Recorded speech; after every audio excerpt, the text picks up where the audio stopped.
سلطان العاشقین حضرت سلطان شمس تبریز نے جب تکمیل کر لی مقامات میں، معرفت میں، زہد میں، سلوک میں، تصوف میں، مراحل عشق میں، مراحل معرفت میں، تو آپ کے شیخ نے ان سے فرمایا حضرت شمس تبریز سے کہ شمس تبریز روم جاؤ، وہاں ایک دل سوختہ ہے، ایک دل سوختہ تمہارے انتظار میں ہے، جس کا دل عشق الہی کی آگ میں جلا چاہتا ہے،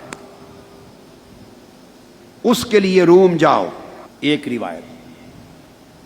دوسری روایت میں یہ آتا ہے کہ آپ نے دعا کی ایک رات اپنے مراقبے کے بعد حضرت شمس تبریز میں کہ مولا مجھے کوئی ایک شخص عطا کر دے جو میری صحبت اور میری توجہ کا متحمل ہو سکے، میری صحبت کا فیض سنبھال سکے، جو کچھ میں دینا چاہتا ہوں وہ لے سکے اور سنبھال سکے، ایک شخص دے دے۔ تو آپ کو اشارہ ہوا کہ پھر قونیہ جاؤ، وہاں جلال الدین رومی نام نہیں مگر وہاں ایک شخص تمہاری انتظار میں، وہ تمہاری صحبت اور تمہاری توجہ اور تمہارے فیض کا بوجھ اٹھا لے گا اور سنبھال لے گا۔ اب آپ کے احوال اور تراجم کی کتب میں آیا ہے کہ جب حضرت سلطان شمس تبریز قونیہ پہنچے تو پہلے ایک کاروان سرائے میں پہنچے۔ مختلف روایات ہیں، پہلی ملاقات ہوئی یا دوسری ملاقات تھی۔ ایک روایت کے مطابق آپ جب پہنچے تو مولانا روم کا شہرہ تھا، بڑی شہرت تھی، تمکنت تھی، بڑا وجاہت تھی، بڑا وقار تھا، بڑا نام تھا، اور مرجع خلائق تھے آپ، اور علماء اور فقہا رجوع کرتے تھے۔ تو حضرت شمس تبریز بھی سن کر ان سے ملنے کے لیے قونیہ گئے، چونکہ وہ اس مرد کی تلاش میں تھے جس نے آپ کے فیضان صحبت کو حاصل کرنا اور اس کا متحمل ہونا تھا۔ آپ کے گھر پہنچے۔ ایک روایت کے مطابق جب گھر پہنچے تو مولانا روم اپنے طلباء کو سب اسباق پڑھا رہے تھے، گھر میں اسباق پڑھا رہے تھے، اور ارد گرد کتابوں کا ڈھیر تھا، کتابیں لگی تھی۔ حضرت سلطان شمس تبریز نے آ کے کھڑے ہو کے دیکھ لیا۔ وہ پیری مریدی نہیں کرتے تھے حضرت سلطان شمس تبریز، بس تاجروں کے روپ میں سفر کرتے تھے، سیاحت کرتے تھے، اور ایک شخص کی تلاش میں تھے جسے اپنا فیض منتقل کر سکے۔ روایتی سلسلہ ان کا نہیں تھا۔ آپ نے کتابوں کا ڈھیر دیکھا تو ان سے پوچھا یہ چیز یہ کیا ہے، یہ کیا ہے؟ مولانا روم نے جواب دیا یہ چیز اس کے تو نہ جانے، یہ وہ چیز ہے اے درویش کہ تو نہیں جانتا اسے، یہ وہ چیز ہے کہ اسے تو نہیں جانتا۔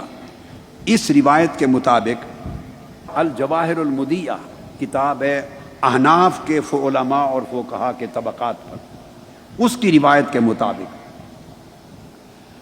جب آپ نے کہا کہ یہ وہ شے ہے جو آپ نہیں جانتے تو اس وقت ہی کتابوں کو آگ لگ گئی، کتابوں کو آگ لگ گئی۔ مولانا روم پریشان ہو گئے، مصودات تھے اس زمانے تو قلمی کتب ہوتی تھیں، سب جل گئیں، اور پریشان ہو کے پوچھا یہ کیا ہے؟ فرمایا یہ وہ چیز ہے کہ رومی تو نہیں جانتی، جو کچھ پہلے تھا وہ ہم نہیں جانتے، جو اب ہو گیا وہ آپ نہیں جانتے۔ کتابیں تو مولانا روم کی درخواست پر حضرت سلطان شمس تبریز نے واپس پلٹا دی، مگر مولانا روم کے دل میں آگ لگ گئی، عشق کی آگ بھڑک اٹھی۔ یہ وہ پہلی چنگاری تھی جو جلی۔ اب ایک اور روایت بھی آپ کی ملاقات کے حوالے سے دوسری آتی ہے، اور وہ یہ کہ مولانا روم ایک تالاب کے کنارے، اپنے مدرسہ کے تالاب کے کنارے طلباء کو پڑھا رہے تھے۔ حوض تھا، پہلے زمانے مساجد کے اکثر سینوں میں مدارس میں حوض ہوتے تھے، اس کے کنارے بیٹھ کے پڑھا رہے تھے، کچھ کتابیں رکھی تھیں، اور حضرت شمس تبریز نے اس موقع پر پوچھا کہ یہ کیا ہے جلال الدین، یہ کیا ہے؟ آپ نے جواب دیا یہ قیل و قال ہے، یہ قیل و کال ہے۔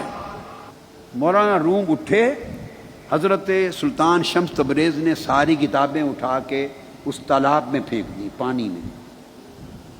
نسخے تھے، مسودات تھے، سیاہی پانی میں گل گئی۔ مولانا روم کو خبر ہوئی، پلٹ کر آئے، طلباء چیخے، بڑا ہنگامہ کھڑا ہوا۔ مولانا روم نے ضبط کر کے پوچھا یہ کیا ہے؟ فرمایا حضرت سلطان شمس تبریز نے وہ قیل و کال تھا، یہ عالم حال ہے۔ پوچھا یہ کیا ہے؟ فرمایا عالم حال ہے۔ یہاں سے مولانا روم حال کی دنیا میں داخل ہو گئے،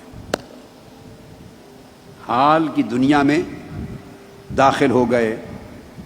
اور آپ نے کہا یہ کتابیں تو نایاب تھی، فرمایا گھبراتے کیوں ہو؟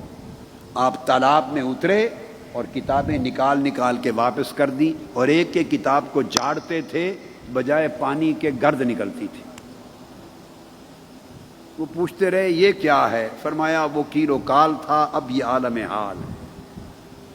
مولانا روم نے کہا کہ اس حال میں ہمیں بھی داخل کر دیں، اس حال میں ہمیں بھی داخل کر دیں۔ مولانا روم اس حال میں داخل ہوئے اور پھر پڑھانا چھوڑ دیا، حلقہ تدریس ختم کر دیا، فتویٰ نویسی بند کر دی، اور حال میں ایسے داخل ہوئے کہ پھر سلطان العاشقین بنے اور سلطان العارفین بنے، اور آپ نے پھر دنیا کو صاحب حال کرنے کے لیے مثنوی لکھی، جس کو مثنوی مولانا روم کہتے ہیں۔